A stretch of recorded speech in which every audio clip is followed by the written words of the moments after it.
السلام علیکم جماعت چارم کے بچوں، امید کرتی ہوں آپ سب خیریت سے ہوں گے۔ کل ہم نے سبق نمبر 4 کا کام مکمل کر لیا ہے۔ آج ہم سبق نمبر 5 گرمی کے بارے میں پڑھیں گے۔ بچوں، گرمی کا موسم جو اللہ تعالیٰ نے ہمیں 4 موسم عطا کیے ہیں، اس میں سے ایک گرمی کا ہے، ٹھیک ہے۔ اس کے بعد ہم اس کے اہم الفاظ پڑھیں گے۔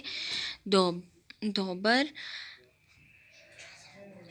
ککڑی، چھٹی، غلہ، زحمت۔ گرمی کا ہے زمانہ تم دھوپ میں نہ جانا، آتا ہے یوں پسینہ دوبر ہوا ہے جینا۔ دھوپ کو نہ نکلو لو لگ نہ جائے تم کو، باہر جو گھر سے نکلو پانی بہت سا پی لو۔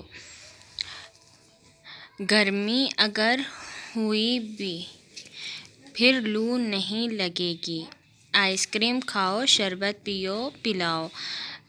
ککڑی بھی آ رہی ہے مخلوق کھا رہی ہے، باغوں میں آم آئے سب نے خوشی سے کھائے۔ شاعر ادھر گرمی کے بارے میں بتا رہا ہے کہ گرمی کا موسم آیا ہوا ہے کہ تم دھوپ میں مت جانا۔ ایسے انسان کو کیسے گرمی میں پسینہ آتا ہے، دوبر ہو جاتا ہے انسان کا جینا۔ دوپہر کو نہ نکلو کیونکہ لو لگ جانے کا ہوتا ہے۔ لو کا مطلب گرم ہوا، ٹھیک ہے، گرم ہوا لگ جانے کا خطرہ ہوتا ہے، اسی لیے کہتے ہیں کہ لو باہر نہیں نکلنا چاہیے۔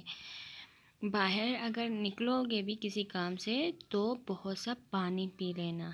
پھر اگر گرمی بھی ہوئی تو لو نہیں لگے گی، آئس کریم کھاؤ شربت پیو اور پلاؤ۔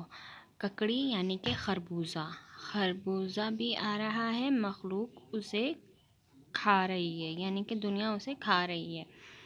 آموں میں آئے کیونکہ گرمی کے موسم میں آم آتے ہیں تو سب خوشی سے اسے کھاتے ہیں۔ دیکھو بہت سے لڑکے چھٹی کے روز تڑکے نہروں پہ جا رہے ہیں، جا کر نہا رہے ہیں، کھیرے اڑا رہے ہیں، تربوز کھا رہے ہیں۔ تم بھی چلو نہانے مر جائیں گرمی کے دانے۔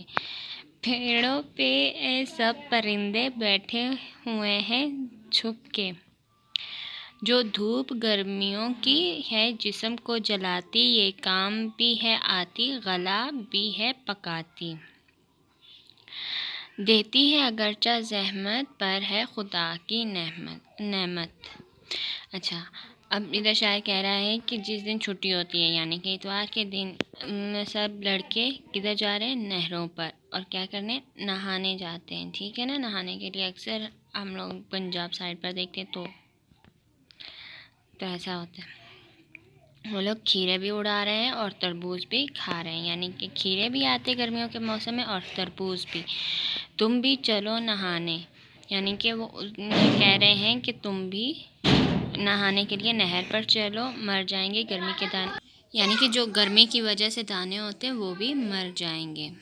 پیڑوں پر ہیں پرندے، یعنی کہ درختوں پر جو پرندے بیٹھے ہوئے ہیں وہ بھی پتوں کی چھاؤں میں بیٹھے ہوئے ہیں، یعنی کہ اس میں چھپ کے بیٹھے ہوئے ہیں کہ ہمیں دھوپ نہ لگے، کیونکہ جو گرمیوں کی دھوپ ہوتی ہے وہ جسم کو جلاتی ہے، لیکن یہ کام بھی آتی ہے، کس کام آتی ہے، غلہ پکانے میں، یعنی کہ اناج پکاتی ہے۔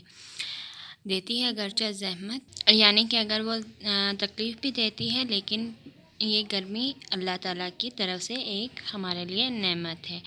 اس نظم کے شاعر کا نام ہے عنایت علی خان۔ بچوں، امید کرتی ہوں آپ سب کو یہ سمجھ میں آ گئی، کل ہم اس کا کام کریں۔ اللہ حافظ۔